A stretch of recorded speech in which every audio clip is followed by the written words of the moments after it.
अब इसको फिर हटाओगे या लगे रहने दोगे वैसे जी? 5 साल का तो है जी, इसमें फिर देखते हैं जी, अगर कोई लगा तो व्यवस्था बनी तो हो सकता है आगे भविष्य में सब्जी की जा सकती है। क्योंकि ऊपर तली जो फसल ले वहाँ उसका कारण ज़्यादा दिक्कत आती है। जो और नेट हाउस है जिनके, उनसे बातचीत हुई तब, क्योंकि वो खीरे पे खीरा ले रहे हैं और ले रहे हैं तो उनको प्रोडक्शन बढ़ानी है, उस चक्कर में वो केमिकल का यूज ज़्यादा हो रहा है। अच्छा जी। तो अगर सामान्य आप खेती करो, जो मेरा मानना है कि भाई आप एक फसल लो, एक खाली छोड़ दो, या तरीके से तो करो, तो हो सकता है बहुत कम खाद में भी आपकी फसल अच्छी हो जाएगी। तो आपने कहा भी मैं तो ये मूंग बाऊंगा, हाँ जी। तो आपने तो फिर ये 1 एकड़ है ये? हाँ जी। 1 एकड़ है तो मूंग का तो फिर आपने घाटा कर लिया, मैं बाओगे तो? नहीं, वो घाटा तो आप कह सकते हो जी जैसे फसल का, पर ये मैंने खाद के लिए ही छोड़ा है। और मेरी जो आर्थिक पूर्ति है मेरे परिवार के भरण पोषण के लिए, हो सकता है वो मैं आदर्श रूप में दूसरों पे नहीं कह सकता कि भी दूसरा जमींदार उसको अनुसरण करे, पर मेरे लिए मुझे लगा कि काफ़ी है कि भाई आधा खेत को रेस्ट दिया जाए, आधे में बिजाई की जाए। और उसको वैसे खाली छोड़ने से अच्छा है, घास का खाद लगाने से अच्छा है कि मतलब साथ में मूंग हो जाए। क्योंकि मूंग नाइट्रोजन की एक नॉर्मल पूर्ति भी करता है, जिससे अगली फसल में, जैसे ढैंचा और मूंग की तो सरकार भी सिफारिश करती है, पर नरम धरती में मुझे लगता है ढैंचा की बजाय मूंग या ग्वारी बोनी चाहिए। मेरे किसी डॉक्टर साहब से बात हुई थी तो उन्होंने यही बताया, जो सख्त धरती है वहाँ ढैंचा कामयाब है, जो नरम धरती है वहाँ मूंग या ग्वार जमींदार को यूज करना चाहिए। अच्छा, अगर खाद लेनी है या फसल लेनी। तो विकास जी फिर आप इसके बारे में बातचीत करो तो ये है पॉली हाउस। हाँ, नेट हाउस। Net house. तो जो ये नेट हाउस है, ये जो कवर होने के बाद में, हाँ, इसमें मेरे ख्याल से तो एक मच्छर भी कौन घुस सकता, वैसे अगर तो समझे तो। हाँ जी। तो मच्छर इसमें मच्छर नहीं घुस सकता, तो फिर बीमारी कहाँ से आएगी फिर? बीमारी सोचने की बात तो ये है। यही है जी। देखो, छोटा उदाहरण दूंगा। एक व्यक्ति मान लो बंद कमरे में रहता है, फुल्ली एसी, बाहर नहीं निकलता, तो और वो बाहर आते ही मतलब उसको फिर बीमारी बताओ, बाहर रहेगा उसको ज्यादा होंगी या जो उस एसी में रहेगा 24 घंटे उसको? 24 घंटे जो भीतर रहेगा वो तो बस वो वही बात है जी। यहाँ धरती से जो चीज उपज रही है ना, फंगस होगी, धूप, इसका सोलराइजेशन बोलते हैं डॉक्टर भी, इसका प्रोसेस ठीक से नहीं हो पाता, इसको धूप नहीं लगती अच्छी तरीके से, तो धूप नहीं लगती तो रोग उत्पन्न हो जाते हैं। और मिट्टी तो बड़ा जल्दी इसका रिजल्ट देती है। अपना शरीर तो शायद डॉक्टरी दवा पानी पे लंबा भी निकाल जाए, मिट्टी को अगर धूप ना लगेगी तो वो ऑटोमेटिकली उसमें फंगस ज्यादा हो जाएगी और हानिकारक फंगस भी हो सकती है ज्यादा। तो इसलिए मैं मानता हूँ इसका सोलराइजेशन होना जरूरी है, वरना निमाटोड आदि इसमें दिक्कत आती है फसलों में। इतनी दिक्कत आओ जी? हाँ, ज्यादातर दिक्कत आती है। फिर उसको कंट्रोल करने के लिए जमींदार जहर भी चलाते हैं, फिर जो ये आते हैं उसको निमाटोड के लिए, तो वो थोड़ा सा फिर इफेक्ट डालता है जी। तो जी फिर ये जो विकास जी नेट हाउस का फिर फायदा क्या हुआ, फिर इतना पैसा लगा हुआ है किसान? फिर फायदा और नुकसान तो ये है जी। देखो, जो आज का प्रचार तंत्र है, जो जमींदार को ऊपर उठाने के लिए सतर है, वो दोनों तरफ से प्रयास हो रहा है। जैविक या प्राकृतिक खेती वाले भी जो वो भी प्रयास कर रहे हैं कि देश बचे, लेकिन साथ में व्यवसाय वर्ग और इंडस्ट्री वर्ग इतना है, इसकी लॉबी इतनी मजबूत है, वो भी प्रयास करते हैं। वो इतने प्रभावी हैं कि भाई सरकारों के माध्यम से भी और इन चीज़ का प्रयास किया जाता है, भाई दूसरे देश में पानी की कम बचत के चक्कर में ये चीज़ अपनाओ आप। मैं उससे मना नहीं करता कि पानी की बचत हो सकती है, ड्रिप से, फुहारे से होगी, पर दिक्कत कहाँ आ रही है? किसी देश की कंडीशन, वातावरण की और भारतवर्ष की, उस चीज का इतना तुलना कभी कभी नहीं हो पाती, और उसका खामियाजा यहाँ के जमींदारों को भी उठाना पड़ता है। जैसे पॉली हाउस अपने ज्यादा कामयाब नहीं हो पाए, नेट हाउस ज्यादा हुए हैं। शुरू में पॉली हाउस आए थे, हाँ, क्योंकि इजराइल आदि और देशों में सुने तो पॉली हाउस चले, लेकिन वो हमारे यहाँ फैल क्यों हो गए, उसका कोई ज्यादा मतलब शोध नहीं किया जाता, ना उसको डॉक्टर ज्यादा बताते। भाई पॉली हाउस ना चलने के कारण कई हमारी परिस्थितियां भौगोलिक या मौसम के अनुरूप वो दिक्कत देती हैं, चुनौतियां हैं वो। और यहाँ दिक्कत मुझे तो यही आई कि नेट हाउस आदि में फसल तो हो जाती है, पर इसमें बाहर का एक्स्ट्रा केमिकल का यूज बहुत ज्यादा हो रहा है। लगभग ये कोई भाई अच्छा जुझारू हो तो बच सकता है, वरना 90% 95% जितने भी नेट हाउस की हैं उसमें केमिकल का यूज अच्छा है। अच्छा भाई। हाँ। तो ये कुछ और विकास जी दिखाओ, आपकी फसल रही है तो ये तो थे किसान भाइयों, नेट हाउस और पॉली हाउस पर चर्चा थी, विकास भाई ने भी लगा रखा था फिर, परंतु ये बिछना टान की बात ही चल रही है, तो इसमें फायदा कोई होता, जैविक खेती करनी है कोई जरूरी है फसल ना हवा और सूरज की रोशनी भी, प्रकाश भी। ये तालाब कर रखे है जी। ये जो आपने तालाब कर रखा है, इतना ढूंगा, इतना खर्चा लगा दिया इसका?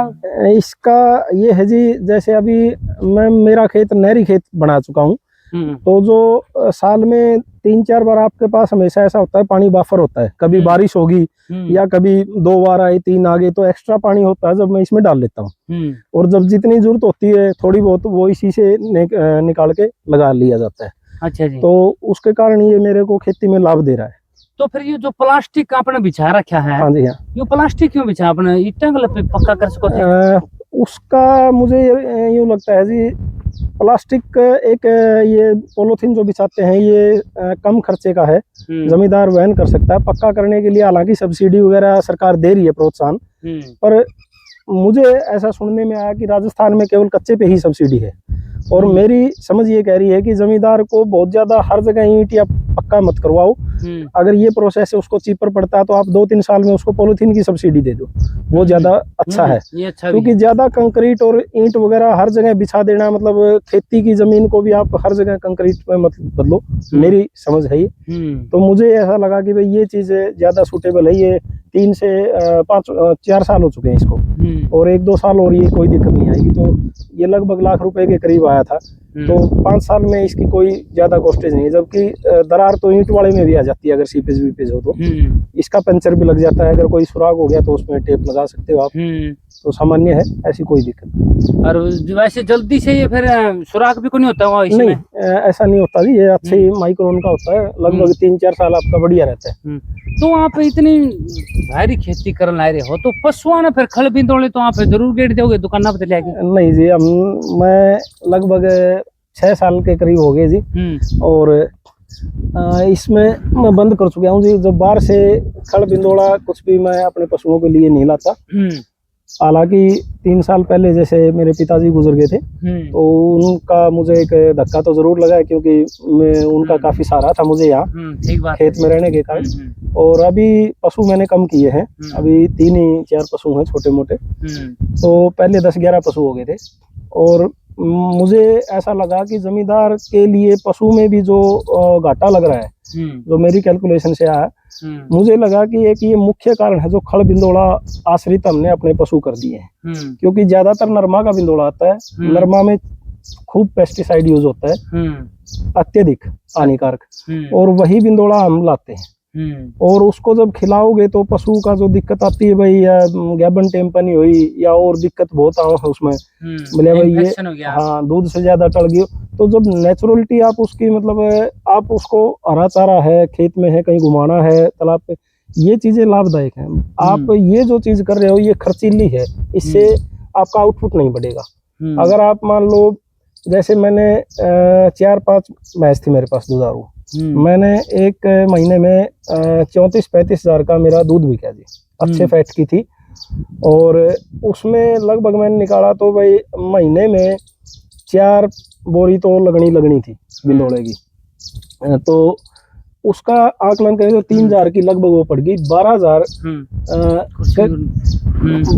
के करीब, 12,000 के करीब तो मेरा उसमें कॉस्टेज आ गई। तो 34,000 में से आप 12,000 माइनस करोगे तो आपका नेट प्रॉफिट वही बचा, अगर बारी तौर पर लगे। ठीक है जी। तो इसमें लगभग फिर मैंने ये बंद कर दिया, खल बिंदोड़ा नहीं करेंगे। बाजरा था उसकी कड़बी कुटी, लोग बाग कहूँ कड़बी से बिना दूध घटा जाए पशु, फैट तो बढ़ा है, लेकिन ये आम धारणा है। पर मैंने जो प्रयोग किया, मुझे कहीं उसमें होता क्या है जी, मान लो आपकी भैंस 11 किलो दूध दे है, आपने कड़बी दे दी, एक तो उसका स्वास्थ्य सुधरेगा बाजरा की कड़बी से। जैसे बहुत से पशु बिलिया गोबर पतला कर है, बाजरा की कड़बी दोगे वो गोबर पतला नहीं करेगी, उसका आजमा सही हो है। दूसरा जो दूध कम होगा वो इतना ही कम होता है, मान लो कोई पशु और एक पे लागू भी नहीं होती, वो 11 से 10.5 हो जाएगा, मैक्सिमम 10 हो जाएगा। लेकिन आपका जो 11 किलो दूध था, एक तो वो जाओ 40, 45, 50 रुपए के भाव, और एक आपका 10 किलो दूध जाओ 70 का भाव, 70 का भाव। तो बचत किस में ज्यादा हुई? ये 10 किलो में होगी, 10 किलो में 70 के भाव, 70 का रेट। तो वो तरीका मेरा आज भी है, और मैं ये चीजें हवा में नहीं कह रहा, मैं आपको इसके प्रमाण दे सकता हूँ। जो मेरी दूध या डेयरी ले आओ है, हैरी का था भाई, उसकी डेयरी आज भी लिखी हुई पड़ी है। मेरा औसत फैट 104 था महीने, 104 के करीब औसत फैट था महीने का। कम खाना पड़ा रुपये ज्यादा। हाँ, तो मैं यही तरीका मेरे को ठीक लगा भाई, अपना चना और मेथी घर का है, मैं हर साल उगा लूँ, वो लाजमी देना प्रेफर करता हूँ। जमींदार के पशुपालक के लिए मेरा कहना यही है, अगर खड़ बिंदोड़ा से आपका पशु एकदम हटने में आपको दिक्कत है, भाई बिल्ला ना इतनी साल तक डाल रहे हैं, पशु को आप जैसी आदत डालोगे वो डल जाएगा। तो थोड़ा सा प्रयास करना है, एक बार घबराने की बात नहीं है। तिबलिया भाई दूध घटा जाएगा कड़ा जावांगे ना, ऐसा कुछ नहीं है। वो 5-10 दिन, हफ्ता 10 दिन 15 दिन थोड़ी उकचुक करेगा, आप उसको और डाइट दे दो थोड़ा बहुत, जैसे मक्का मिला है और मिला है, आप बाहर से कुछ भी जो सीधा अनाज मिला है नहीं प्योर है वो ले आओ। इस बिंदोड़े से और खड़ से तो ये अच्छा है। इसकी तो कॉस्टेज ही मारती है जमींदार को, जबकि बस्ता कुछ नहीं है, सारा जितना मेहनत है वो दूध ही कोई आगे पकड़ा दिया अपने पास, बोले वो कहने को बराबर पिशाब बच जाए, बस वो बचा। तो मेरी समझ यही कहो कि एक भैंस कम से कम अगर ठीक तरीके से चला जाए तो लाख रुपए की आमदनी एक साल में आराम से देके जाती है न्यूनतम। और ये भी 8 से 10 किलो की जो भैंस है ठीक ठाक है, उसकी आंकलन। अगर कोई ज्यादा अच्छा पशु है तो उसकी नहीं कह सकता। तो जो छोटे जमींदार हैं जैसे 2 से 5 एकड़ के, उनको तो चाहिए कम से कम 2-3 पशु जरूर रखे खेती के साथ, ताकि वो लगभग 10 एकड़ के करीब उनकी इनकम बनी रहे, थोड़ी जोत में भी पशु उनको सहारा देते हर बिना वहाँ से आए पैसे। तो यही थी बस बात की, खर्चा किसी तरह घटे जमींदार का और आमदनी बढ़े। तो विकास जी जैसे कि देखो हरियाणा में सबसे ज्यादा गेहूँ हरियाणा में हुआ है, सबसे ज्यादा हरियाणा में गेहूँ होता है, बाहर की तरफ तो कम होगा जी। तो हरियाणा वाले महसान है गेहूँ तो सिवा कुछ है ही कोई।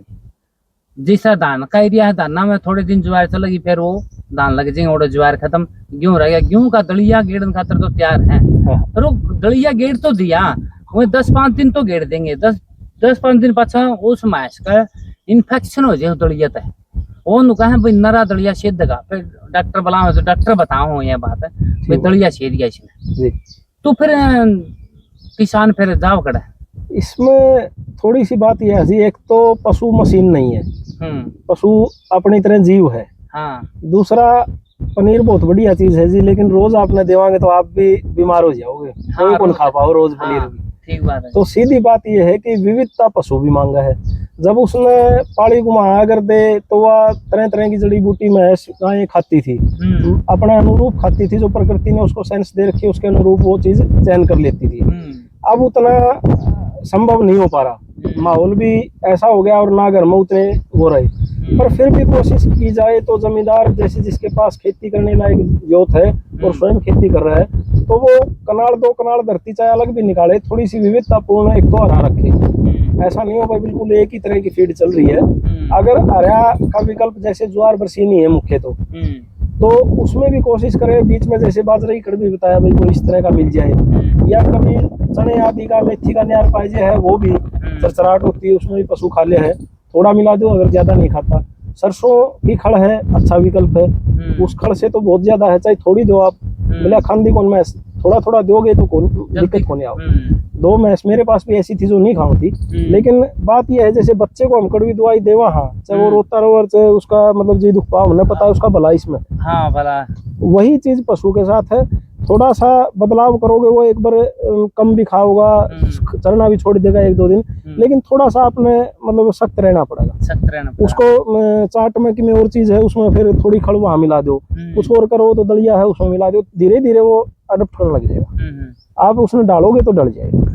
तो एक बार दिखा दे भाई, घुमा दे ज्वार दिखा दे भाई एक बार विकास भाई। तो ये क्या किला में ज्वार बोरा किया आपने? ज्वार तो जी लगभग या 1.25 किलो में थी, ये तो इधर वाला तो कट हो गया जी, वो थोड़ी बच रही है, आगे थी। हालांकि इसमें भी अभी तक 12 फुट के करीब जारी, लेकिन कोई सिट्टी नहीं है, सिट्टी नहीं आई। हाँ जी, पकाई नहीं है, और ये अभी 1.5 महीने की करीब होगी जी। अच्छा अच्छा। तो फिर इतना ले रहे हो तो डांगर पशु आपका 2 ही 3 है शायद?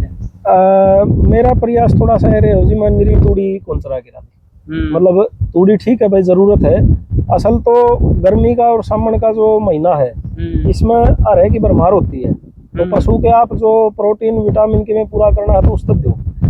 सर्दी के अंदर सूखा चारा जरूरी होता है, क्योंकि पानी की मात्रा अरह में और ज्यादा होती है, तो उस टाइम अगर सूखा चारा ना हो तो पशु थोड़ा सा ठंड का कह लो अगर सर्द वो पानी की मात्रा ज्यादा हो जाती है। और इस समय ज्वार है इसलिए भी मैं एक्स्ट्रा बोलूँ, ऐसी नहीं है कि भाई मतलब थोड़ी का पड़ोसी भी आ जाए, कोई और आ जाए, भाई आ जाए तो हरा चारा ज्यादा ही होना चाहिए। क्या पता किस भाई की ना लगे, एक टाइम मरने भी लेनी पड़ जाए। तो मेरे पास थोड़ी खेत है और मैं ज्यादा बोली हूँ, बस यही बात है। और कोई ऐसी बात। अच्छा ले किसान साथी ये था भाई विकास जी गलत बातचीत होली है और प्राकृतिक खेती कर रहे हैं और दूसरे की भी मदद कर रहे हैं और दूसरे ने किसान ने सिखावा भी है। तो कुछ ऐसी कोई बात रहेगी वो हमारे पर बिना पूछनी भूल गए हमें जो किसान खातर को ऐसी बात जो कामयाब हो जाए किसान के लिए तो यही बात है जी कि आपका सारा फोकस एक चीज पे होना चाहिए। अगर आप सोचा है नौकरी वाले ने या बिजनेस वाले को टक्कर दे, एक तो अपने जो प्रोफेशन है आपका खेती उसकी थोड़ी सी कदर करो, उससे हीन भावना ना ले आओ। दूसरा और वो तरीका हो कि भाई आपका खर्चा कम से कम हो, खेचड़ा कम से कम हो और आमदनी बढ़े। अगर इस चीज को मेन उद्देश्य लेके आप कोई भी कार्य करोगे तो धीरे धीरे आप देखोगे साल 2 साल के अंदर अपना आप ही सुधार होने लग जाएगा। कम मजदूर की जरूरत पड़ेगी, कम खर्चे की जरूरत होगी और आपकी आमदनी बढ़ जाएगी। पर थोड़ा सा तरीके से चलना जरूरी है।